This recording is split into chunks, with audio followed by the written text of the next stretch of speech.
Voilà un truc qui intéresse absolument pas les navigateurs du Vendée Globe. La retraite, prendre sa retraite et la réforme des retraites. Qui revient sur la table, Nicolas Dose, parce qu'après Bruno Le Maire, c'est Laurent Saint-Martin, La République En Marche, commission des finances de l'Assemblée nationale, qui cite ce chantier comme prioritaire. Pourquoi est-ce que la réforme des retraites redeviendrait prioritaire aujourd'hui? Parce qu'il faut faire des économies de dépenses publiques, car on a accumulé une montagne de dettes monstrueuses avec cette pandémie, et quand vous êtes surendetté comme on l'est, il n'y a pas 10 000 solutions. Soit on fait des faux, pas souhaitable, soit il y a de l'inflation, mais là il n'y en a pas, soit on monte les impôts, c'est pas possible, on a le record du monde des impôts, il y a la croissance, mais elle fera pas tout. Puis il y a la baisse de dépenses par les réformes structurelles. Mais pourquoi ressortir en priorité celle des retraites? C'est la seule qui permet de grosses économies d'un coup. 14 points de PIB, 320 milliards d'euros tous les ans. Là, on peut réaliser de grosses économies. Voilà.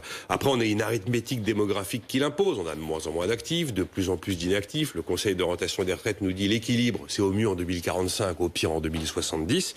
Et on a un problème de dépenses publiques. On n'a jamais eu un budget équilibré depuis 46 ans. On a le record du monde de la dépense publique, de la dépense sociale. Et là, on vient de voter un budget pour la sécurité sociale avec pratiquement 36 milliards de déficit. Souvenez-vous, il y a quelques mois, on pensait à l'équilibre, mais c'est plus d'actualité. Bon, si la réforme refait surface, ce sera avec quelle piste? Eh ben, ce sera sûrement pas la grande réforme systémique de la retraite à points historique dont on a parlé pendant le quinquennat. Ça va être la bonne vieille réforme paramétrique. Donc, soit on va se tourner vers les actifs en leur disant vous devez cotiser plus, vous devez travailler plus longtemps, ou vous devez cotiser plus longtemps, soit on se tourne vers les retraités en leur disant vous allez toucher moins de pensions. Et puis, on va laisser courir tranquillement la réforme Touraine qui, depuis le mandat de François Hollande, allonge la durée de cotisation vers les 43 ans.